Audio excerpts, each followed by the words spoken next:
Alors bonjour et bienvenue à cette...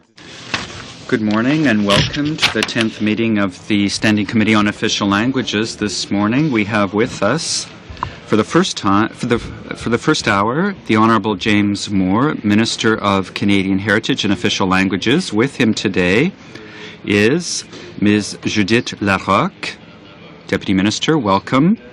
Mr. Hubert Lucier, who is well known to the committee. He is the Director General of the Official Languages Support Programs. Welcome. And Mr. David Robinson, Director General, responsible for the 2010 Olympic and Paralympic Winter Games, Federal Secretariat.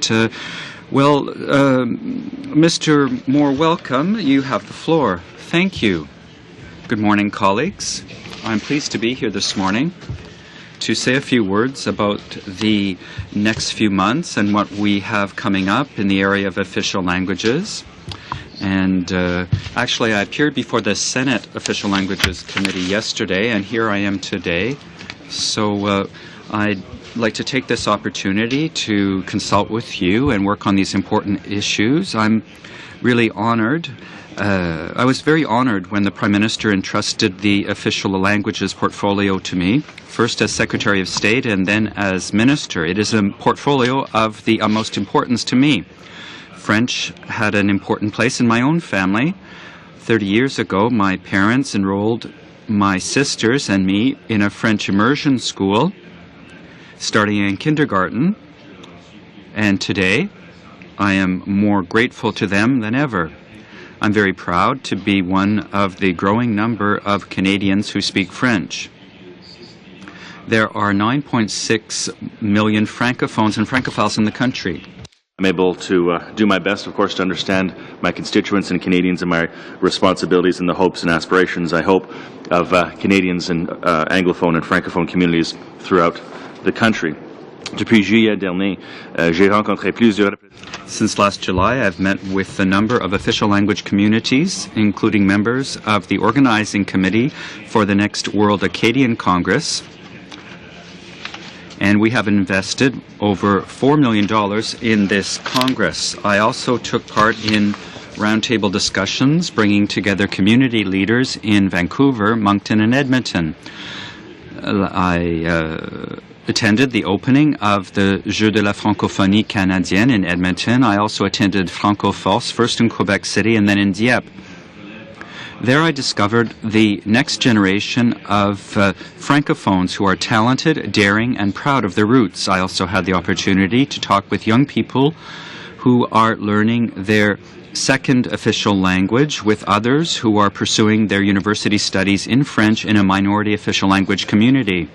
I consider the needs of official language communities in all my decisions. For example, when I created the Canada Media Fund, I ensured that there was an envelope set aside for these communities.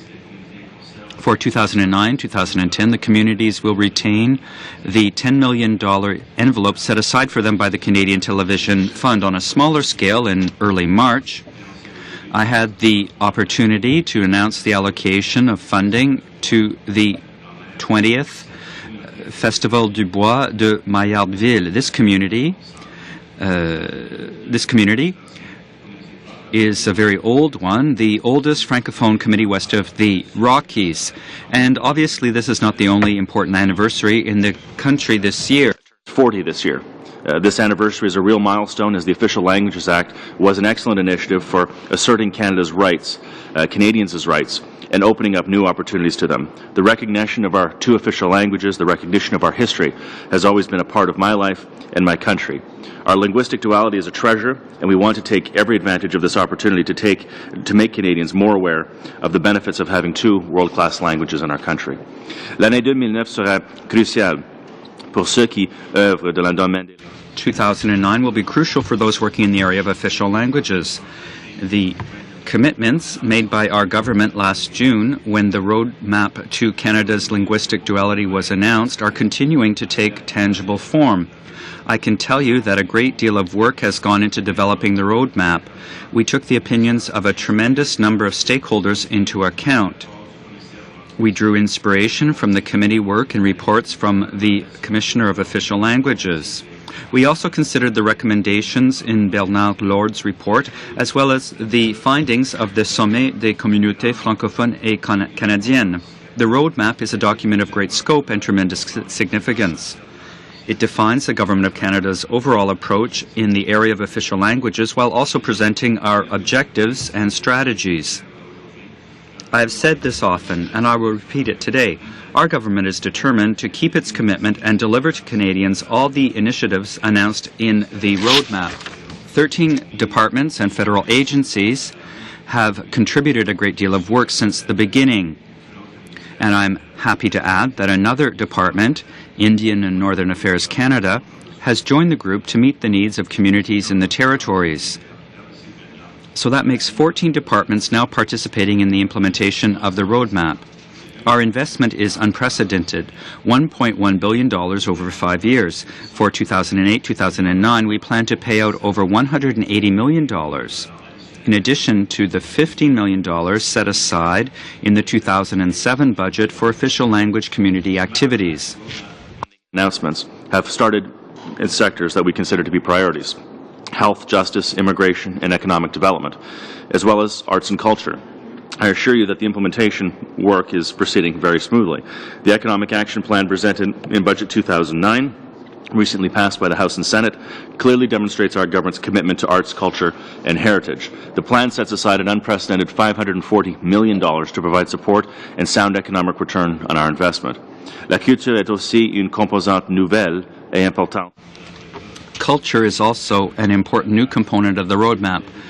4 days ago, as part of the Rendez-vous de la Francophonie in Vancouver, I had the opportunity to announce the implementation of the Cultural Development Fund.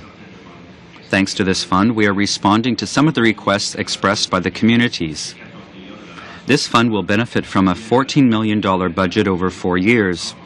It will support and strengthen the arts, culture, and heritage in minority Anglophone and Francophone communities. It will foster an enhanced sense of identity and belonging within these communities. And it will enable Canadians everywhere to become better acquainted with the diversity and vitality of the cultural scene in these communities, from Whitehorse to Moncton by way of San Boniface and Lennoxville. I recently had the pleasure of announcing the National Translation Program for book publishing starting April the 1st. Our government will invest $5 million over 4 years to help Canadian publishers translate literary works by Canadian authors into French and English. With this program, we want to give the greatest possible number of Canadians access to our country's immense cultural and literary wealth. In the health sector, I want to point out that yesterday, Colin Carey, Parliamentary Secretary to the Minister of Health, announced over $4 million in additional support for the Consortium National de Formation en Santé. This funding will assist Francophone students in pursuing post-secondary studies in this field. I also wanted to discuss education, since it is a major component of the roadmap. The government has been working on education with its partners for a long time. In fact, for some 40 years now, the Government of Canada has offered support to the provinces and territories with a view to helping them meet their responsibilities in matters of minority language instruction. Investments in education for the last full year rose to $288 million. These funds go to education in the minority official language and second language instruction. The services and education agreements between our government and the 13 provinces and territories must be renewed this year. This will enable us to continue working together while also fulfilling our commitment to ensure that the roadmap is implemented, taking the special characteristics of each region into account. The education agreements are certainly one of the main means of supporting education in the minority official language and second language learning at the primary, secondary, and post-secondary levels.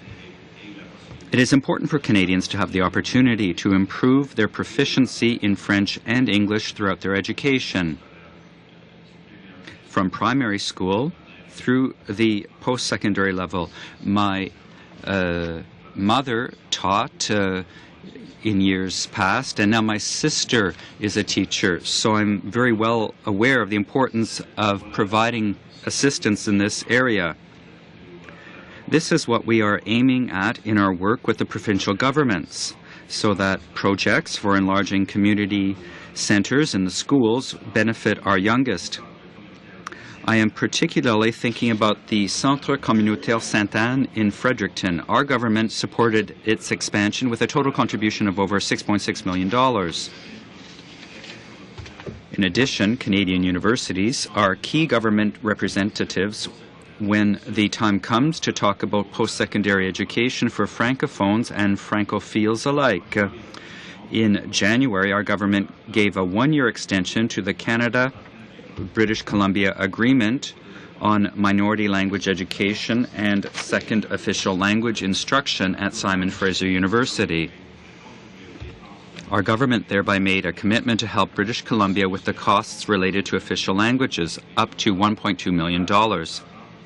Thanks to this agreement, francophones and francophiles in this part of the country do much more than pursue their post-secondary education in French. They stay in the province. They assert their attachment to the French language and francophone culture. And, above all, they continue to contribute in numerous ways to the vitality of their community. I have every intention of continuing to work with all stakeholders, communities, and the provincial and territorial governments in the interest of Canadians across the country. Map, along with the renewal of the agreement and the establishment of the program to support linguistic rights. We are less than a year away from the 2010 Olympic and Paralympic Winter Games in Vancouver. Since planning the Games began, respect and promotion of our two official languages have been priorities for our government in this project. L'étude du commissaire aux langues officielles. The study presented by the Commissioner of Official Languages last December expresses very well that the 2010 Games are a golden opportunity for Canada to showcase its linguistic duality. I assure you that our government and all our partners are working diligently to ensure that the 2010 Games are games for all Canadians in both official languages. As you know, my responsibilities also include coordinating government action in official languages. Given the growing number of departments involved, this is an important role. I encourage my fellow ministers to take official languages into account in their department's activities. I would like to take advantage of our discussion today to assure you that I will continue to support my colleagues and cooperate with them in implementing the roadmap. To conclude, I'd like to say that we are going to continue on this path. Our government will continue to support the development of French and English official language minority communities and promote full recognition of the use of French and English in our society. As Minister responsible for official languages, I have the good fortune to be able to count on a parliamentary secretary for official languages who is fully committed to this portfolio. Shelley Glover proudly represents me at various activities, and I'm happy to be able to count on both her understanding of the official language community's situations and her desire to promote our linguistic duality. Today, I would like to call upon your skills to help the government explore courses of action to enable us to encourage more Canadians to become proficient in both official languages and to use them on a regular basis. I hope to work effectively with you and all our partners in the government and outside government so that Canada's linguistic duality continues to benefit all Canadians. Thank you very much, and I'm ready now to answer your questions. Thank you, sir. We'll start with Mr. Damour. Thank you, Mr. Chairman. Thank you, sir, for appearing before us to talk to us about the importance of official languages. I'd like to begin with Radio-Canada, both the radio and television. Like many other information and news services, they are dealing with tough realities. The economic situation is difficult. And I would like to know, sir, when we look at this reality, I think we see that in rural areas, I'm from New Brunswick actually, we need the tools, the right tools to provide information to our people. Radio-Canada provides francophones outside of the large cities with the information that they need. And this is really of the utmost importance. so that we Francophones outside of Quebec can play a full role. But soon there may be announcements that may hurt, that may do harm to news services provided by Radio-Canada. Can you guarantee to us today that the people in the regions, the people who provide us with the news, the people who make sure that the vitality of Francophone communities outside of Quebec continue to survive, can you commit that there will not be any cuts? And the second commitment I would like to hear from you, will you provide the necessary tools to Radio-Canada to get through the crisis? This is a state institution that is of the utmost importance to us Francophones living outside of Quebec. What is your position? Response. I completely agree that Radio-Canada is a very important organization for Francophones living outside of Quebec, and also in terms of the reality outside of Quebec. Radio-Canada presents news and other forms of information in the other language, and I understand your situation in my part of the world. As I said in my speech, it's the largest Francophone community outside in the West, with 10,000 Francophones, and for those people, Radio-Canada is an important source of news in their mother tongue. Without Radio-Canada, there would be no radio or television programs in French. So I think it's important for our government to do something, and we are investing $1.1 million, billion in CBC, and 2/3 of that funding comes from the government, 1/3 comes from advertising.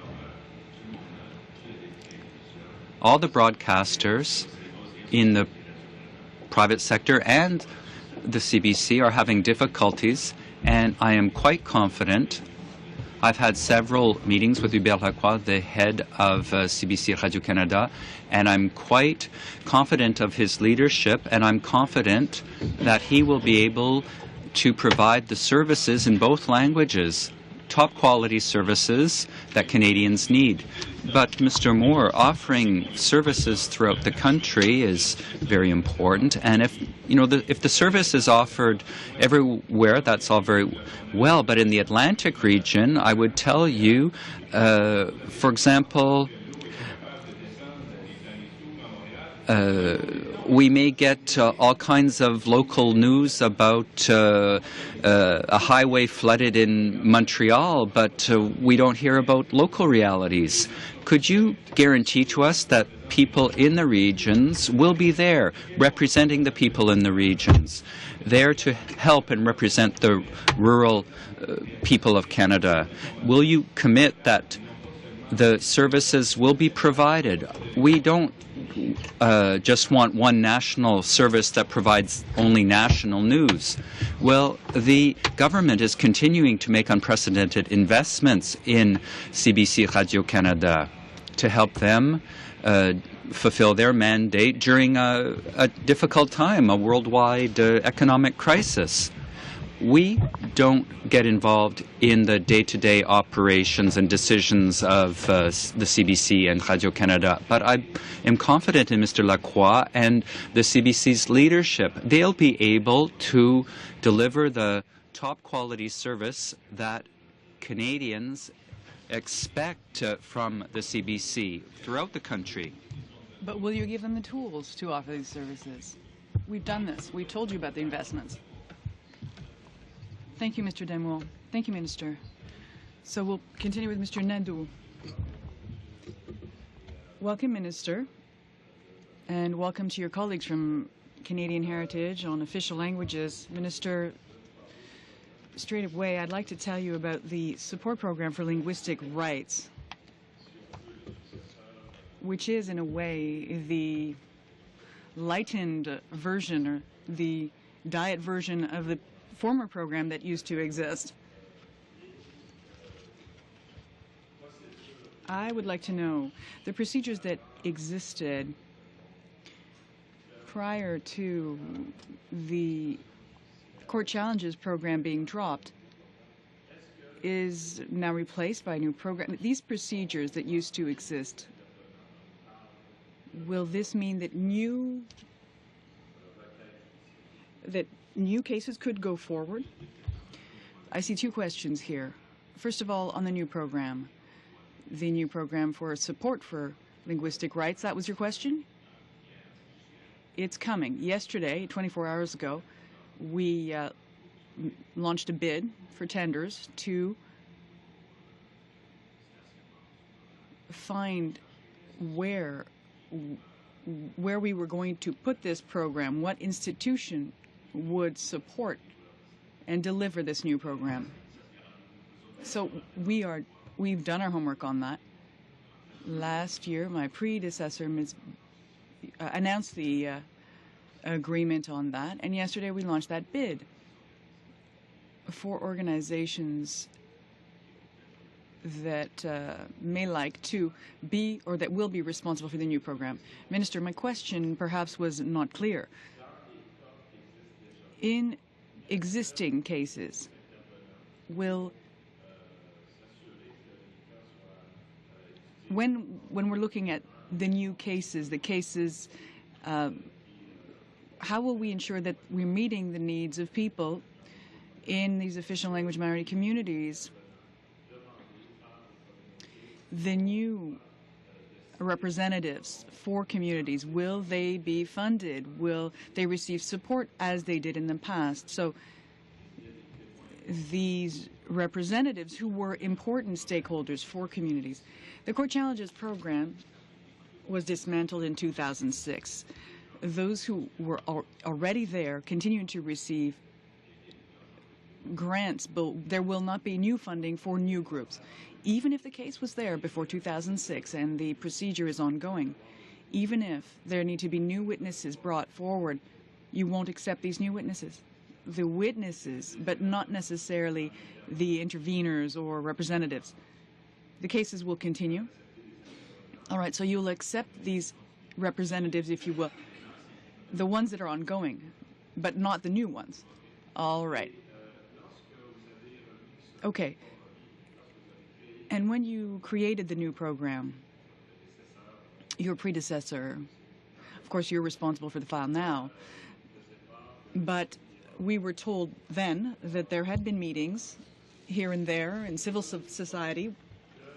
Do you not feel that national organizations, language rights advocacy organizations, Franco-Ontarian, Franco-Acadian, etc., would they not be the best stakeholders or representatives to keep you aware and to guide you in the process of consultations, etc., through your decision-making process? It is very important. I know that the Fédération des Francophones et Acadiens are here behind me, and I know that through the round tables that we held throughout the country, this is a front and center issue for us when we discuss with communities. We've continued to engage. We will continue to have discussions in the best way to deliver this program. Are you telling me, Minister, that in response to a request for meeting for instance, the Fédération des Francophones et Acadiens, that you actually do reply, that you do respond to their request for a meeting? We've had a meeting, and we will have another meeting soon, I'm sure. The follow-up is ongoing, because that's certainly not what I've been hearing. That in fact, it would seem as though there's no reply, no response from the Minister's office to these community groups that have specific requests.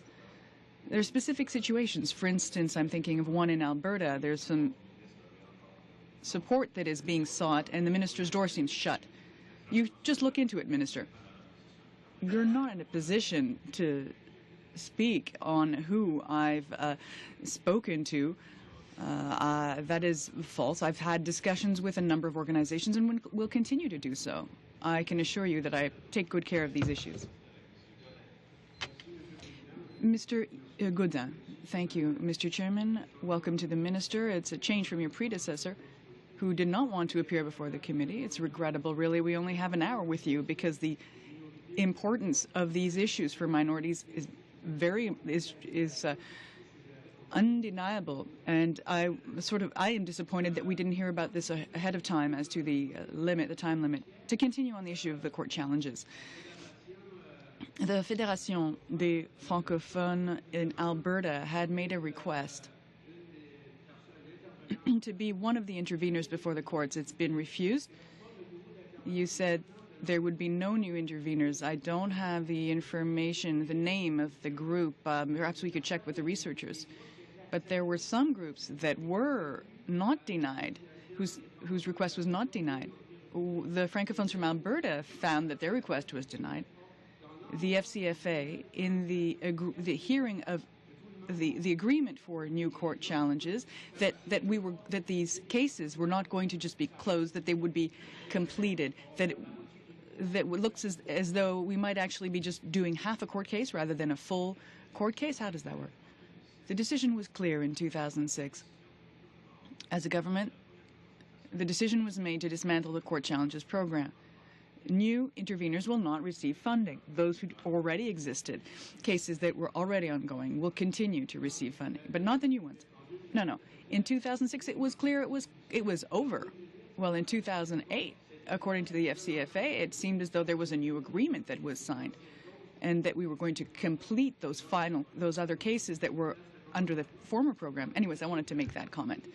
Regarding Radio-Canada, you say, Mr. Moore, that your parents or your mother was a French teacher, etc. I have a great deal of trust. Well, perhaps you'll tell me whether I can trust or not. Trust your new department, your responsibilities. But you learned French. How could you accept that under your government we might lose 600 to 1,200 jobs in CBC and Radio-Canada, and yet you're saying that this is a government that supports minorities, supports the francophonie, and we in the regions, what are you going to do? Are you going to eliminate what's going on in Caraquet, the producer in Caraquet? Some people are going to lose their jobs, and who is that? Is it going to be the janitor? Who is going to lose their jobs at Radio-Canada? Where are these 600 jobs going to be lost? In the Montreal office or throughout those communities, throughout the countries? Where is the suffering going to be felt? At the end of the day, the person that's holding the camera is oftentimes the same person asking the question in a small village or a small area. So if you eliminate that person, then the whole system is eliminated. Who's going to be dropped in Manitoba, Saint-Boniface? And who's going to do anything about this? Given that this is public radio, it enhances a sense of unity in this country, and then the next thing we hear is that they're going to be cuts. 1.1 billion, this is unprecedented. How can this government make unprecedented investments that we've never heard of, but yet we're losing 600 to 1,200 jobs? Explain this to me, because I just don't get it. 1/3 of Radio-Canada's funding comes from advertising, and as you know, there are some challenges at this point. It's hard to sell advertising. It's the case for Radio-Canada, CBC, and it is the case for private broadcasters as well. I've had a number of meetings with Hubert Lacroix, the president, and he's given me the assurance that yes, people have expectations of Radio-Canada in your area, but yet, Mr. Chairman, this is certainly not what we've been hearing. People are concerned. People are worried about Radio-Canada and CBC. How can he guarantee this?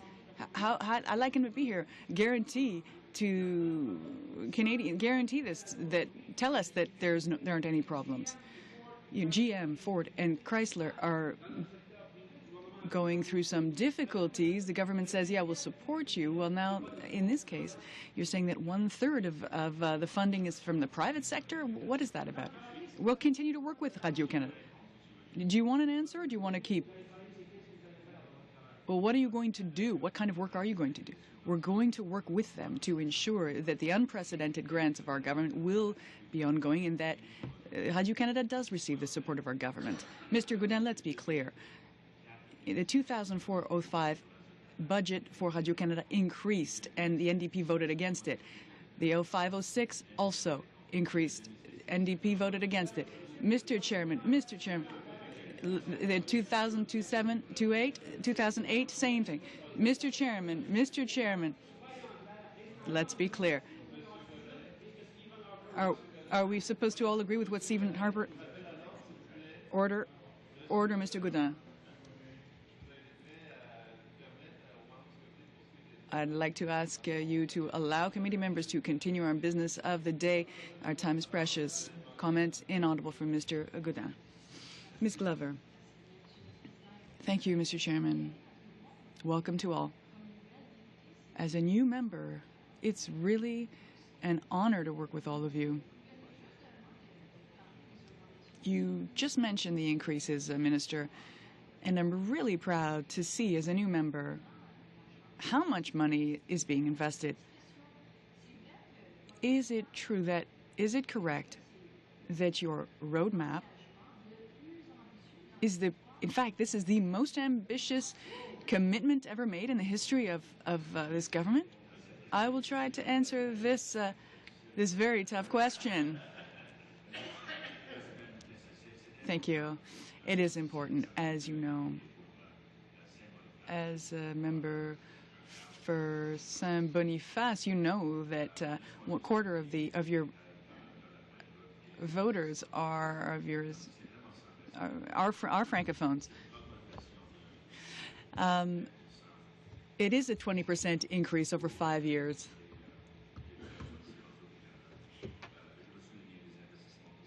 There are a few other key investments that I think we have to discuss. The Public Service Agency of Canada. I know Mr. Nadeau mentioned it. He mentioned some concerns about that. $17 million for the Centre of Excellence, for the Atlantic Economic Development Agency, $6.2 million twice over this period for support for immigration, Francophone immigration in New Brunswick, $20 million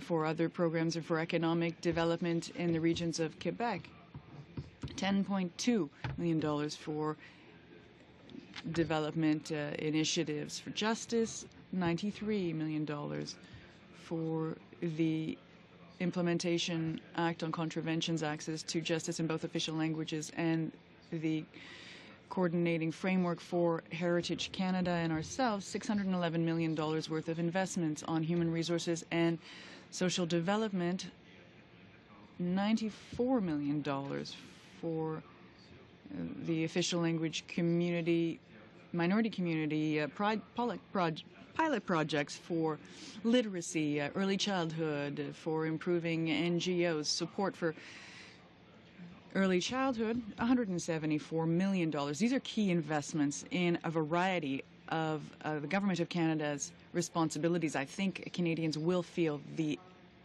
advantages firsthand.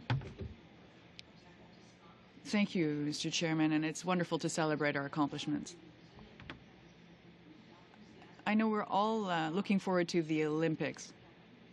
Those who want to watch the Olympic Games, the 2010 Vancouver Olympic Games in French, what measures is our government taking, or has our government taken, to ensure that linguistic duality in our Francophone heritage is reflected in our daily activities? You know, there were a number of concerns raised by people in Quebec and outside of Quebec on the issue of the broadcasting of the 2010 Olympic Games. It is very important that the 2010 Olympic Games are accessible to all Canadians, that all Canadians can celebrate, that these are Canada's games. 2/3 of the athletes, and I repeat this to our colleagues from the Bloc and friends who come from Quebec, 2/3 of our athletes at the 2010 Olympic Games will be from Quebec, and perhaps 3/4 will be francophones. So their friends in the regions and family should be able to watch the games and celebrate. I know we received a number of representations from CTV Gold Media, TQS, RDS, LES on the programming side, and I think my Deputy Minister could give you more details. Ms. Glover, I believe that if 2 years ago we had appeared before the committee, we would have been a bit more anxious about this media coverage issue. But I can tell you that CTV and CTV's partners have really worked very hard to ensure appropriate media coverage for Francophones for the Olympic Games, and I think the committee has already considered inviting them, and it might be the right time to do so. They told me on Friday that 96% coverage was what they had. For the 96% of the country was being covered. There would be some free offers, subscription offers for satellite, cable, for instance, 3 months free, so people could gain access to cable or satellite during the Olympic Games. So we certainly hope that the greater majority of people who want to have access to media coverage of the Olympic Games in the language of their choice will be able to do so. Thank you very much, Ms. Glover. We do intend to meet with Olympic Committee representatives in April. We do have time for a second round if we do stick to our timelines. Mr. Rodriguez. Thank you, Mr. Chairman. Minister, I want to commend you on the work that you've done to learn French and maintain it over the years. I think the same should be said of your family. It's remarkable, and it has to be noted. I would also like to thank you for your attendance here, because it's a stark contrast to your predecessor. Mr. Godin mentioned it anyways. I won't dwell on it.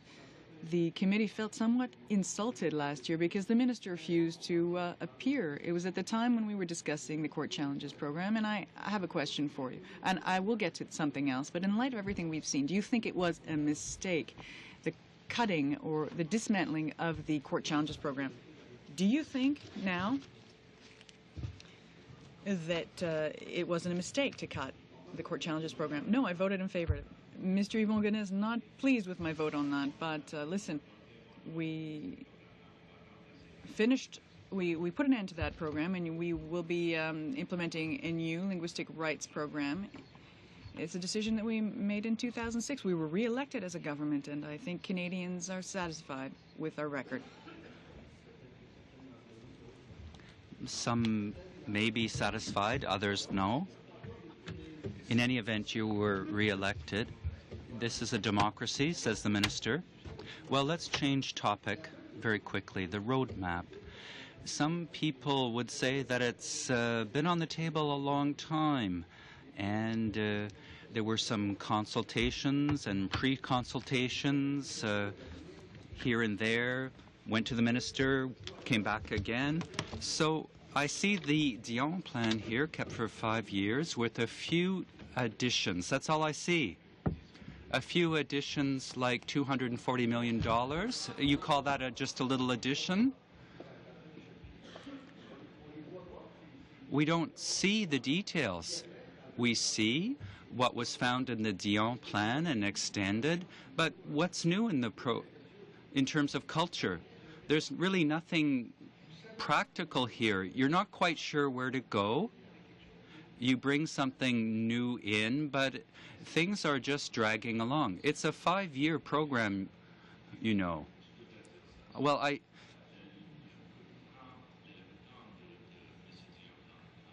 the Dion plan, when he was minister, it was a good idea. We improved the plan. We added more investments. We increased funding by 20%. We included arts and culture in our plan. So that's important to me as minister, and we will continue in this regard. And we added economic development and health considerations, immigration as well. So these are really new avenues. Yes, that is important. I recognize that. But really most of the programs are just an extension of the old ones. There seems to be a lot of boasting really going on. I mean, the cuts in the past were a disaster. And really, getting back to CBC Radio-Canada, you have a solution, really. CBC can't go out and borrow money as they do in the private sector. They haven't asked you for money, really. They've asked for a loan.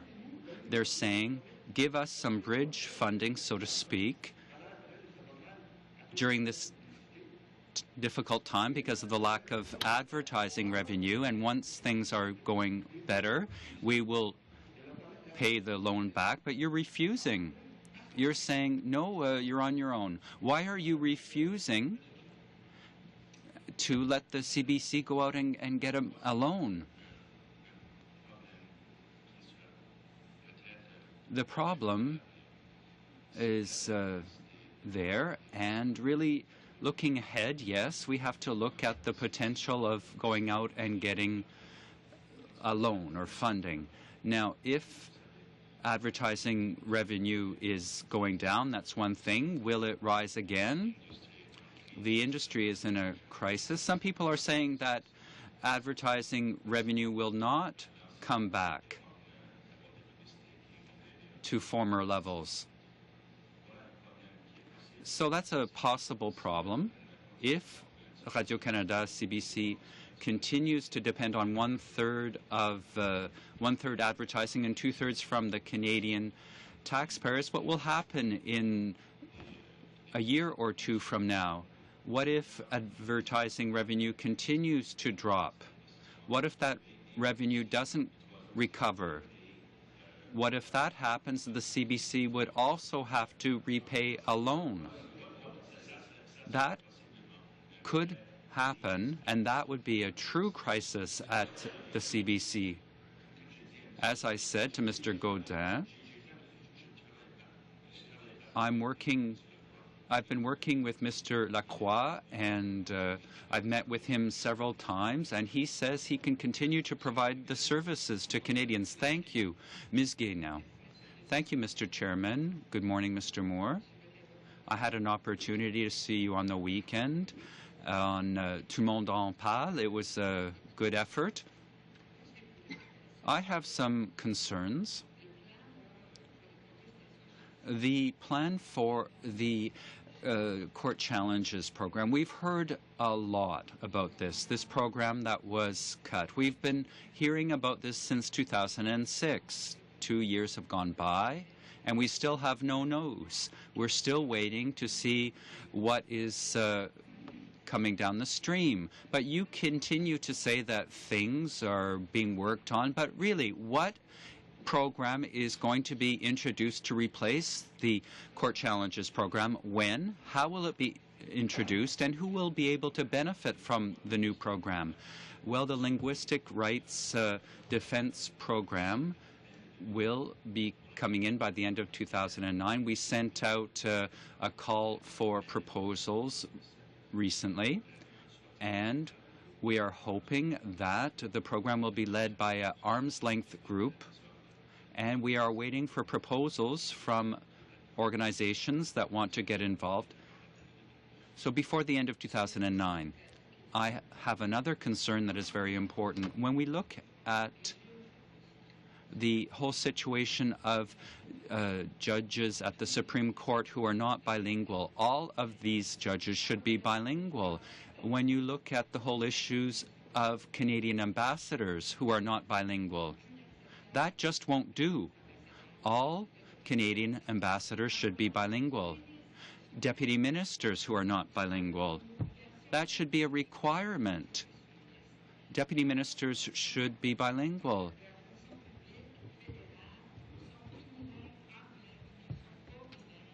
Still, many public servants are unilingual Anglophone. When are things going to change? Your party is in power. Nothing is being done. What's going to change? And I want some real answers to my questions. What can we do? Well, I've answered every question. We can make investments. For example, investments, $7 million in funding provided to the Public Service Commission but so that they can learn French? No? Yes. No. What about programs to help them learn? That is why we are making these investments. We're making these investments in schools, and that's why we want to attract more people to the public service who can speak both languages. Yes, that's very important to us. But what are you doing? What about the judges, the ambassadors, the deputy ministers, all these senior people who are not bilingual? You're not talking about funding. Are you going to try to convince these judges of the Supreme Court to become bilingual? Why is it taking so long? I'm trying to answer. You've asked the question 3 times, says the minister. Well, I think the ability to speak both languages is key. And I also think that the best candidate with the best qualifications must be appointed justice.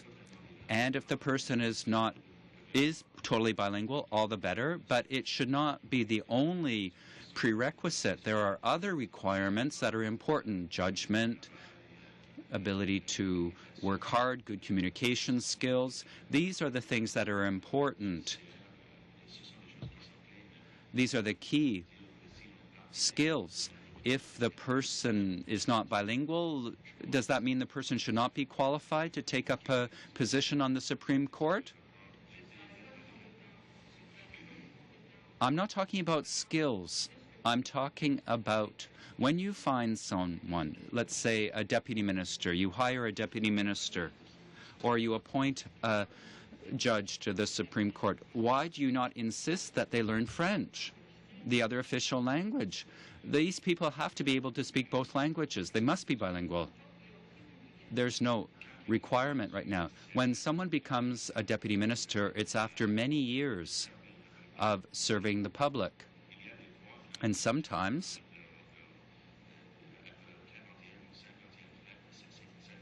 the person may be older, and when you're in your 40s or later, it's harder to learn French. It's true. No. What about...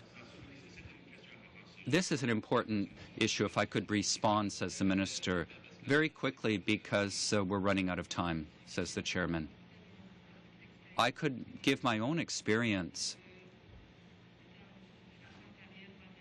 I'm a Franco-Ontarian myself, and I studied in French as a child.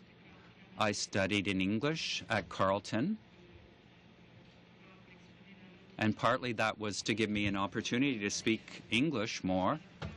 Most of my colleagues can speak both languages. One point, Ms. Gay, you say that all the public servants should be...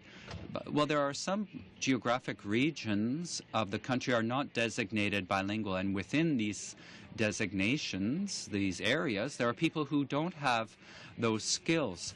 Now, some geographical areas are designated bilingual, and then the criteria are quite major, and we encourage these employees strongly to become bilingual. Thank you. Now, just to one last... I'm talking about 34% of the positions. They're bilingual positions being held by unilingual Anglophones. That's what I'm talking about here. Thank you. Thank you very much. We'll continue questioning. This time, we'll give the floor to Mr. Michael Chong. I'd like to ask a question regarding education. The government's now on to the second action plan for official languages, which allocates over $1 billion over the next 5 years, including a couple $100 million for second language education over that 5-year period between 2008 and 2013. One of the targets that, one of the targets that was contained in the first action plan that Monsieur Dion introduced was to double the number of Canadian youth between 15 and 19 who had a working knowledge of both official languages. And it's also something that is a key initiative of the Department of Canadian Heritage, as outlined in its departmental performance report of last year. But if you look at the statistics from StatsCan, the number of bilingual youth in Canada between 15 years of age and 19 has actually declined over the last 12 years, 13 years. In 1996, it was 24.5%. In 2001, it was 23.9%. And in 2006, it was 22.3%. So doubling the proportion of bilingual Canadians who are between 15 and 19 years of age by 2013, which is only 4 years from now, seems unrealistic. So I have two questions. The first is, are you retaining this objective to double the number of bilingual high school students in Canada as part of the second action plan? And my second question is, since the federal and provincial second language learning agreements are our main tool, the government's main tool in achieving this objective, what can we do and what is the department doing to achieve better results by 2013? Well, to the first part of your question, the answer is no. And I think that having just sort of it's a noble goal. It's a good thing. We have an experience, for example, in the city of Vancouver. The mayor of Vancouver says he wants to end homelessness by 2015. Well, I mean, setting these kind of goals and just putting a date on it and assuming it can be done is, I think, setting expectations that may be unrealistic. Obviously, we want to have more Canadians, especially young Canadians, learning Canada's official languages, and that requires investment in programs like we have in the Feuille d'Oroute, investments in education. But I think even more than that. So just to clarify, it's not the department's goal anymore to double the number of bilingual high school students? No, we want to increase it, but I mean, I wouldn't peg it at a specific number, put it that way. So we have these investments, and we want to make sure that the programs are established. But I have to say that this is an example where I think the government can set up programs, the government can make investments, but I think what's most important, and this is where the role, I think, of politicians comes in order to tell the story about the importance of Canada's official languages, to encourage people in this country in order to enroll their kids into education. Again, I have to say, as I've said this story a few times, and I have to bite my lip sometimes when I say it, my dad agreed with Pierre Trudeau on a couple of things. One of them was that, and I still hold this view, that the government doesn't have business getting involved in the personal lives of people to the most extent possible, number one. And number two is the idea that Canada and Canadians becoming bilingual was good for the country, good for the individual. And so he enrolled us. And I think, having leadership, and I want to do this as best I can, and you can do that, and we can all do it in our own way, is to encourage people to learn both of Canada's official languages. It's good for Canada. When I was studying political science as an undergraduate and a graduate student at the University of Northern British Columbia. So University of Northern British Columbia, a new university, so established in 1992. You can learn German, you can learn Spanish, no French courses. And as a person studying political science in British Columbia at a university that's well thought of, it gets good scores in the Maclean surveys and so on. I don't, in my judgment, studying political science but not being able to study it and listen to the speeches of René Lévesque, listen to the speeches of Bouchard and Chrétien in '95, listen to those debates, understand the passion, understand people in French, in their own languages, discussing about the future of this country, discussing the future of Quebec, discussing the history of this country and what it means to people in their sense of identity in their own language. Not being able to do that, you lose a sense of what this debate has always been about this country. So we want to make those kinds of investments, but we want to encourage families and kids to get involved, to learn both official languages. On the provincial side, is now your next question. Of course, we have agreements on education, K to 12. The reality in New Brunswick has their own education formula that they announced, I think, in the fall of last year, September of last year. So they have their own reality. Obviously, the province of Quebec has its own reality. Different provinces have their own focuses, and so when we do these agreements, we obviously do it with an open mind, respecting provincial jurisdiction, respecting the fact that provinces are tackling their own budgetary and demographic concerns, but we want to sign agreements that have this view to the future of having as many kids as possible speaking both of Canada's official languages. Thank you, Mr. Chung and Minister, and your comments will certainly be useful for, I would say, our study on post-secondary education. On va maintenant conclure le deuxième tour et Will now finish second turn of questioning. Mr. Godin. Thank you, Mr. Chairman. Mr. Moore, I liked the way you explained to us that the ability to listen to René Lévesque in his own language was useful and that you could sense his passion. Now, do you find it's a good thing to listen to me directly and hear the passion in my voice and not to have to rely on the interpretation? Now, the judges at the Supreme Court, wouldn't it be a good thing for them to be able to listen? And when a lawyer appears before the Supreme Court and argues his case in his own language, wouldn't it be a good thing for a justice of the Supreme Court to be able to listen and not rely on interpretation and hear that passion? Inaudible. So you have learned French. Yes, yes, says Mr. Godin. Now, are you aware that our laws in Canada speak about the need to ensure that legislation is translated in both languages? And actually, I provided a speech to one of the interpreters, and she said, "Oh my goodness, thank you so much." And with all due respect, sometimes sometimes people have a hard time following.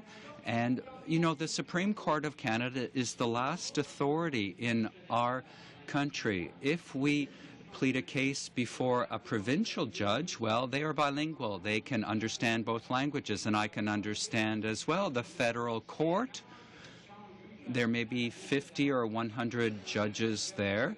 And if a citizen finds himself before one of those courts, he can speak his mind and present his case in either language. But then it's different at the Supreme Court. There are only 9 justices. Wouldn't you agree that one of the requirements, one of the prerequisites would be, and I'm not saying that these judges don't understand the law. I think they should be able to understand the other language from A to Z. Merit is the criterion we use to appoint judges. If you think that they must be perfectly bilingual, and if you think that's the only requirement, and if you write a letter to each justice of the Supreme Court, I think you will. I would suggest that if you ask for that level. Now, isn't the Supreme Court there for the citizens? Aren't the citizens the important ones in this whole situation? You yourself say that it's better to listen to the person directly in their own language. And now you say, oh, well, for everyone but not for Supreme Court justices. Wouldn't you agree with me that it is best for the person to listen directly and not have to rely on interpretation? Why can't we have justices at the Supreme Court who understand the 2 official languages of our country? That's important, but it's not the only criterion. Let's be clear. Mr. Godin would like Ms. McLaughlin to step down. Listen, you're the one that appointed these people. I'm not talking about what happened in the past, but in the future, Minister, if you believed it was important to listen to René Lévesque and his passion and everything, do you not think it's important for a justice to hear their counsel in the language, in the original language? I've heard your point. I made my point, and I know your standards, and could you at least reflect on it? Clearly, Yvonne Godin would like Bev McLaughlin to step down. That's not my bill. That's not what my bill is about. My bill deals with future appointments. The minister's comments are false. It's not acceptable. There's going to be a vote in the House on your bill, and you're going to once again lose. Thank you. On that point, this completes our meeting with you, Minister, here at the Official Languages Committee. We will be suspending the meeting for a few moments just to give the witnesses a chance to switch places with the next witnesses. Thank you.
OK, on avait dit quelques... All right, well, we had said a few moments, so let's resume.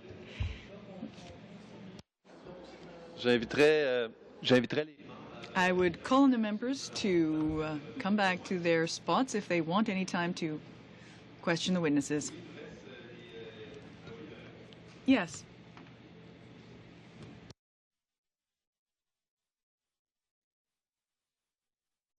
OK. Alors, on a deux autres témoins.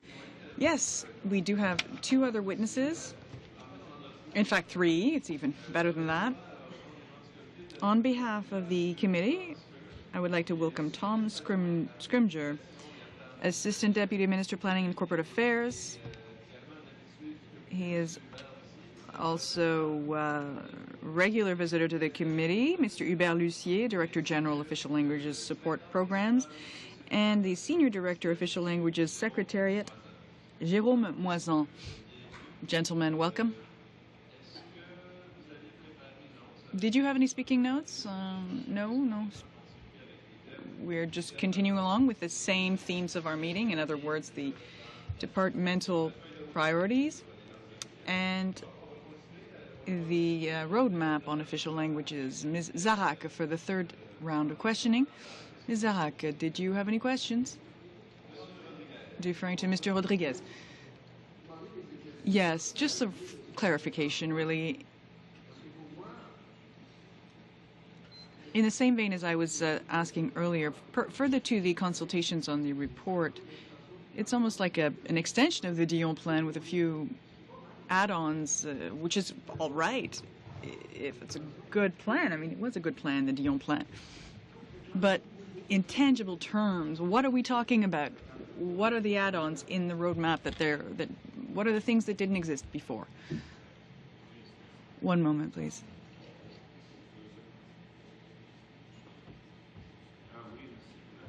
Thank you for the question. In answer to your question, the new amounts, that's your question? Yes. For the relevant departments, I'll quickly go over the departments and the amounts. And my colleagues may want to add a few things with respect to the Official Languages Secretariat, which is within Heritage, an $8 million new investment. For the other programs, $38.5 million.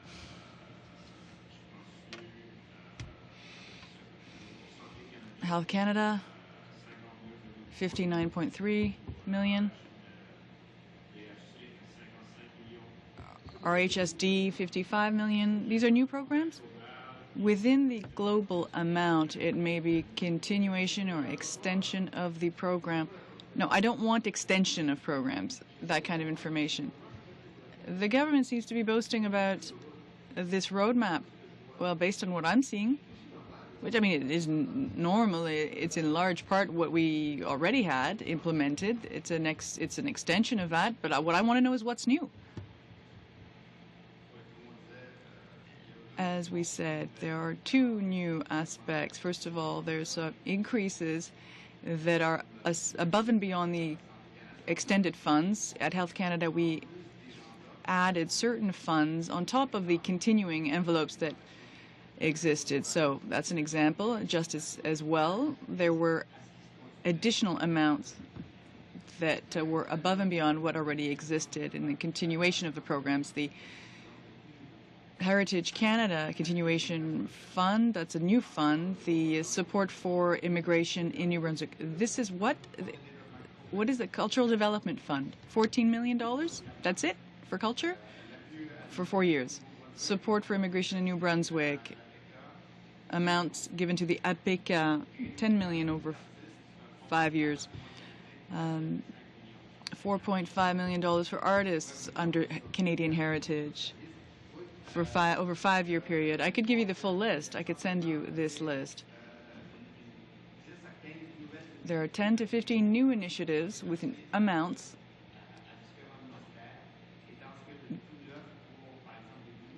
granted to a number of departments, and the departments that were not included in the previous plan, for instance, the linguistic portal, the translation, scholarships, language industries, all this under Public Works. Could we deal with the full? Yes. Well, there are some new initiatives, completely new initiatives, and then there are some add-ons to initiatives that already existed. So those are the two types of investment, to answer your question. The total amount increase, the increase was of how much? We're looking at 5 million, 5 years, $1 billion. But in terms of new funding, 250 million over 5 years. Very well. Are you aware of the new media fund for Canada? Is this something that rings a bell, or is this really just strictly a heritage?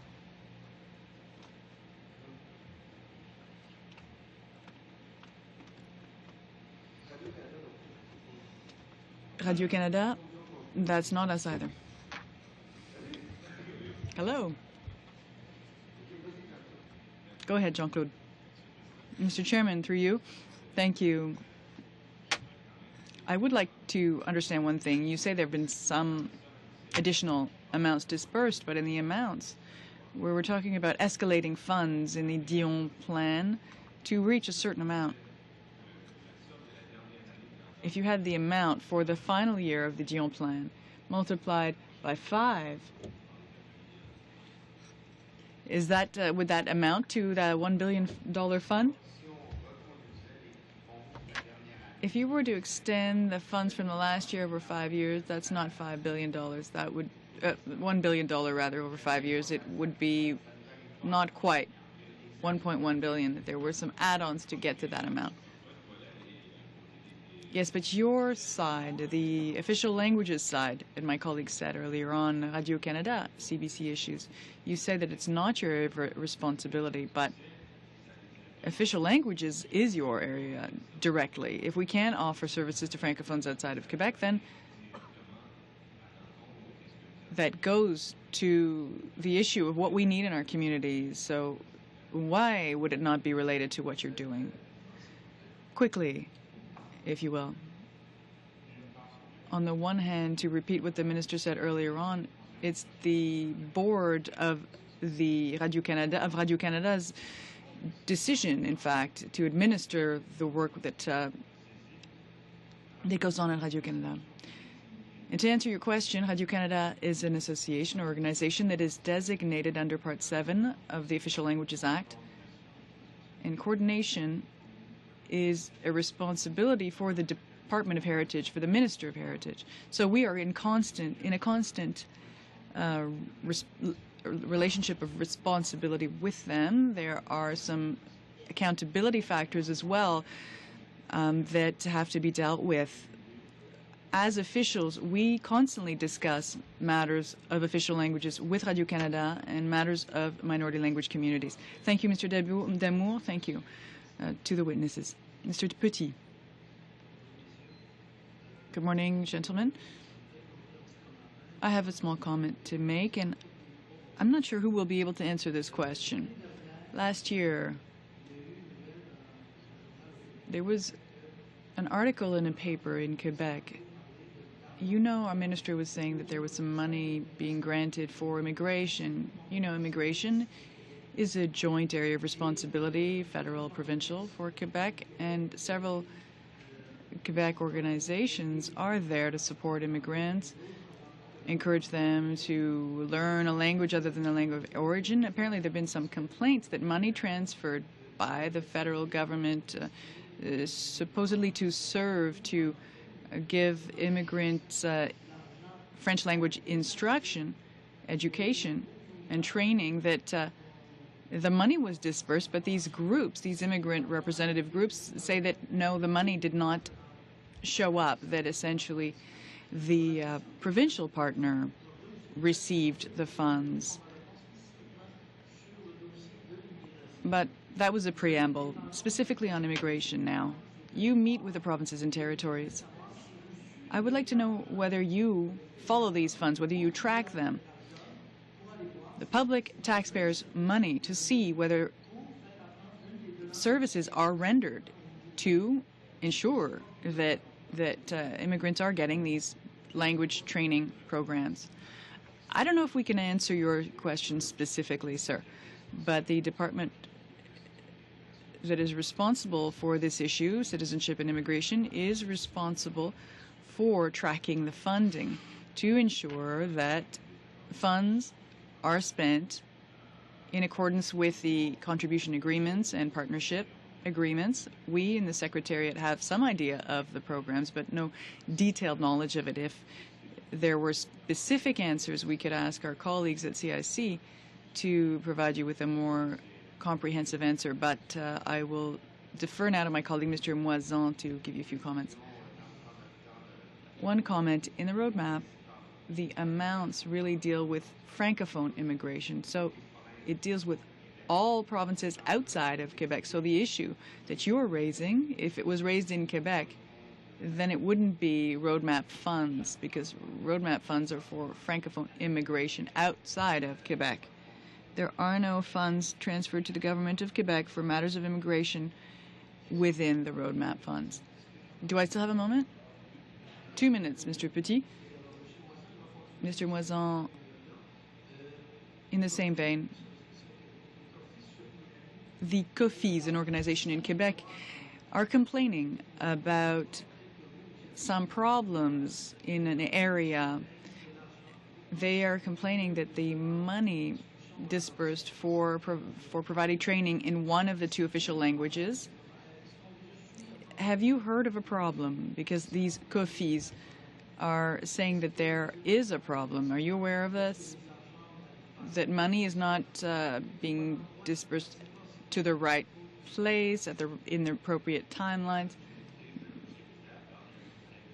I would invite you to speak to our colleagues at Citizenship and Immigration. The COFI are types of programs that perhaps the Department of Citizenship and Immigration may have discussions with the Government of Quebec on these issues, but we have no further information. Thank you. That completes your question. Thank you, Mr. Petit. Mr. Nadeau. Thank you, Mr. Chairman.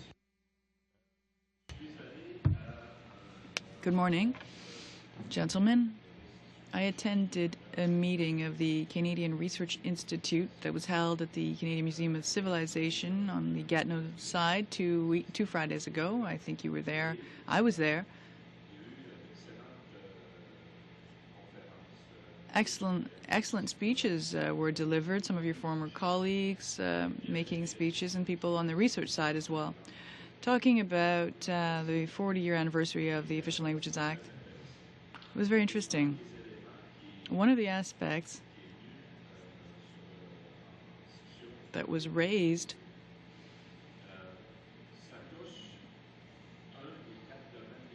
deals with one of the four essential parts of the federal government involvement in official languages.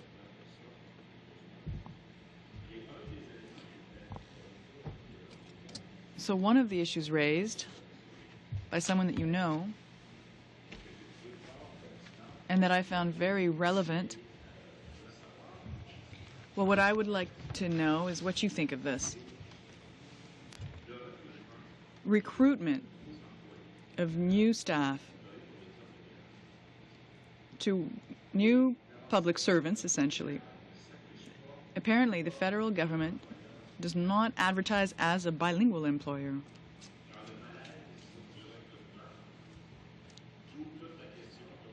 So this relates to everything that we're dealing with at the Official Languages Committee, the issue of having a bilingual public service.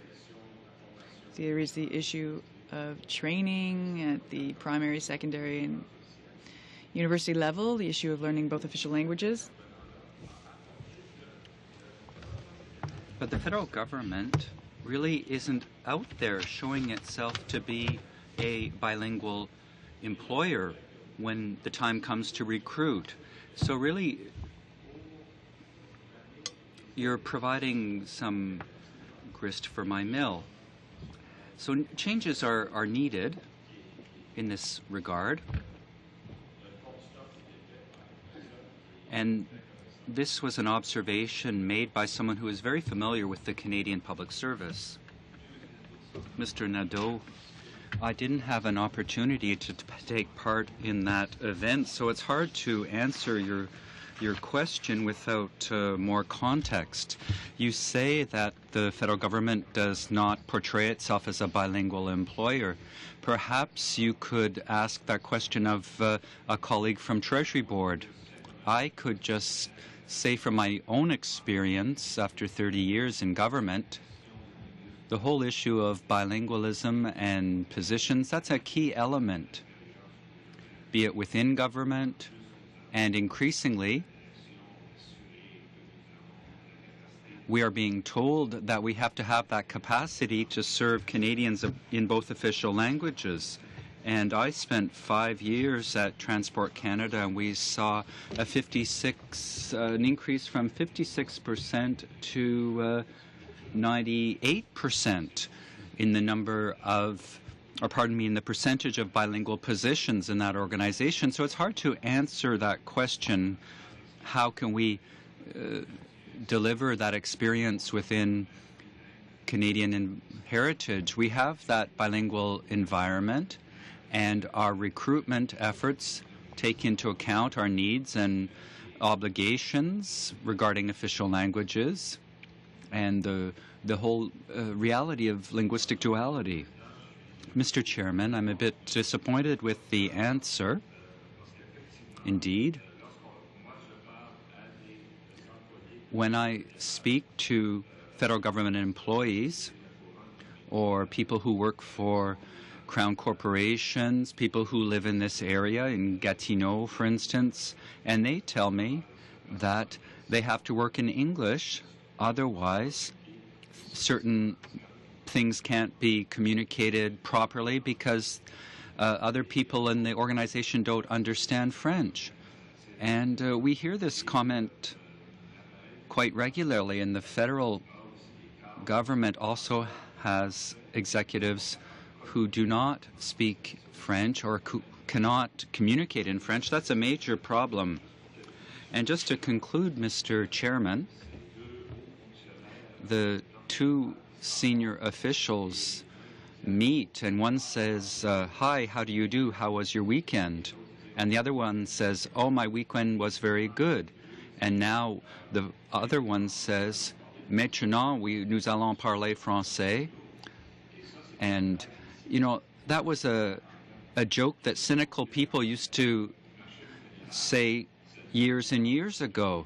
But that joke is a reality. And I would just make that point to you, Mr. Chairman. Thank you for that note of humor, Mr. Nadeau. And now we'll continue. And, well, perhaps I should ask the members of the committee. Two members wanted to speak. Should we keep on going? I have Mr. Lemieux on my list. So we can go on to another round of questioning. Mr. Lemieux, thank you very much for coming to the committee this morning. In the news, and also I was chatting to colleagues in other parties, and I heard some criticism of the road map. And people are saying that there is not the proper funding to the community. And I'm asking you, are the funds being provided through the roadmap initiative to the official language minorities? And if so, what are the amounts? If you look at all the initiatives within the roadmap, indeed, a great deal of funding is being provided to the communities. For example, all the economic development funding. For example, there are various economic development initiatives in the region, such as Ontario and elsewhere. In terms of health care, we provide funding through various networks.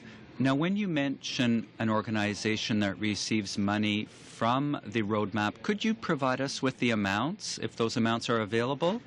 Yes. The overall envelope, I really don't have a breakdown by organization, but there is funding that goes directly to economic development to these communities outside of Quebec, $69 million over 5 years. So that funding will eventually go to these economic development initiatives.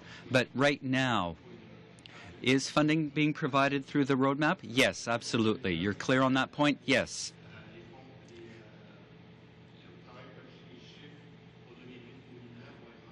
The breakdowns, the specific figures for 2008-2009 will be coming out soon. And you see the funding goes through various departments, various initiatives, and that information is coming up for projects. So we have these initiatives in healthcare, in economic development. Now, when someone says that that funding is not being provided in the community, that's not so. Yes. What about organizations and agencies that provide services in the community? They also have been receiving funding ever since the beginning of last year? Yes. Thank you. You still have time? Thank you. I'd like to hear some clarifications from you about the funding for culture. Culture is very important, certainly in my riding, but also in ridings where we find minority official language communities. Could you give us, well, what are you targeting? What is the aim of these programs? You mentioned $14 million for culture. I'll respond, if you don't mind, Mr. Lemieux. The program was, the delivery started in April, and basically we have two aims. First of all, we want to support projects that come from the community in the cultural sphere that will have a long-term impact on their vitality. They may be Canada-wide projects. We'd like to find something that will have an impact in terms of retention, developing the identity of young people, forging closer ties within the community so that school is not the only place where the minority language is spoken. The second aim is to encourage other forms of public support, be it support from the provinces or the municipalities. Often they are already somewhat involved, sometimes very involved, for example, New Brunswick, Quebec, but not so much so elsewhere. So we would like to encourage projects that will encourage the provinces and municipalities to provide further support. It will be very brief. Heritage Canada provides funding for arts and culture just across Canada. These $14 million worth of funding, that's specifically for official language communities. These official language communities also have access to Heritage Canada funding arts and culture in general.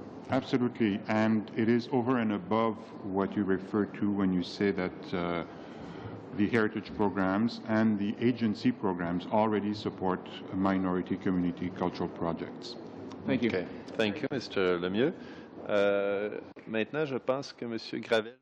Now, Mr. Gravel, I believe you have a question? A question, Mr. Gravel? Yes. What concerns me a great deal is CBC Radio-Canada. And I'm from Northern Ontario, where there are many Franco-Ontarians, and I hear very much, I receive many calls from seniors who are concerned about the Radio-Canada programming. The minister said that advertising revenues are dropping, as is the case for private broadcasters too, and CanWest asked for help, and we are going to help them, and other communications companies too. But Radio-Canada is experiencing a drop in advertising revenue, and the government can't or doesn't seem to want to help them. Can anything be done to help CBC Radio-Canada get through this difficult time? Temporary assistance of some form to provide a bit more funding so that they can get through the difficult time and avoid cuts at Radio-Canada. Because in many small communities, particularly in Northern Ontario and in Northern Canada, Radio-Canada is really the only thing they have. There are cuts coming up. So I'd like to know, can anything be done to help Radio-Canada and CBC get through this difficult period? Response.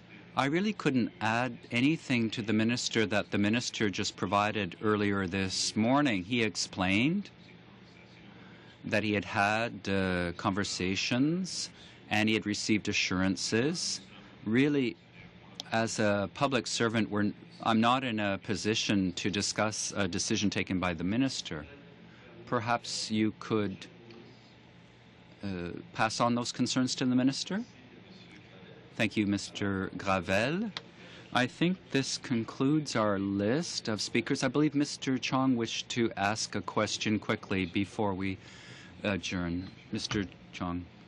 To the witnesses for appearing. I'd like to congratulate Mr. Scrimger for his promotion within the department. I'm a little disappointed. I am disappointed that successive governments of different stripes have set targets with respect to the number of bilingual students in Canada, and we've consistently failed to meet those targets. And I think this is an incredibly important issue and a long-term problem that we have. And at this time in our sort of country's unity, it's relatively quiet, and it's the type of thing that I think we should put a lot more effort into. So my question is, why are we not hitting these targets? Like, why are we going in the opposite direction? Is it a question of money? Is it a question of the way these federal and provincial agreements have been structured? Is it a question of something else? Why are we not hitting these targets? If we knew the answer, of course, as well as we would like, we'd probably do better. It's a multifaceted issue. Part of it is a question of numbers of students who do learn second language, and it varies across the provinces, and how they learn second language. We know, for instance, that most children in Canada learn French, and I'm not talking about the kids in Quebec learning English, in what we call core French, which is not proving very effective. Immersion is much more effective, and the number of children who go through immersion keep going up. Mr. Moore is a product of immersion, and he's very proud of it. But we need to emphasize and to better the ways, the techniques through which kids learn that are not immersion, because you can't put everybody in immersion. Even though you can still improve, you can increase the number of classes and teachers that do immersion. Core French is not the success we'd like it to be. There's a new method called intensive French, which is a kind of halfway method between core and immersion that is proving quite effective and which is applied in a greater number of places. So the way children are taught is, I think, part of the problem. The other one is when we have set targets, maybe we haven't been realistic enough. And when we negotiate one-on-one with provinces the agreements in education, the targets that the federal government had set itself don't mean very much for them. What we're going to try to focus on in the next round of agreements is targets that belong to provinces themselves.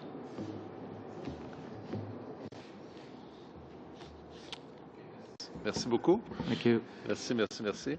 Thank you very much. Thank you, gentlemen. I'd like to thank our witnesses. I'd just like to suggest one point to the committee members. Thank you for coming. In his speech, the minister referred, well, he made some remarks about post-secondary institutions. And if in our report we want to make reference to the minister's report and his testimony, I would need the consent, the unanimous consent to take account of his remarks or reproduce them directly. We have them recorded. He mentioned the issue this morning, so I'm just throwing out the idea. Is there unanimous consent to proceed in that manner? Inaudible. There is no unanimous consent.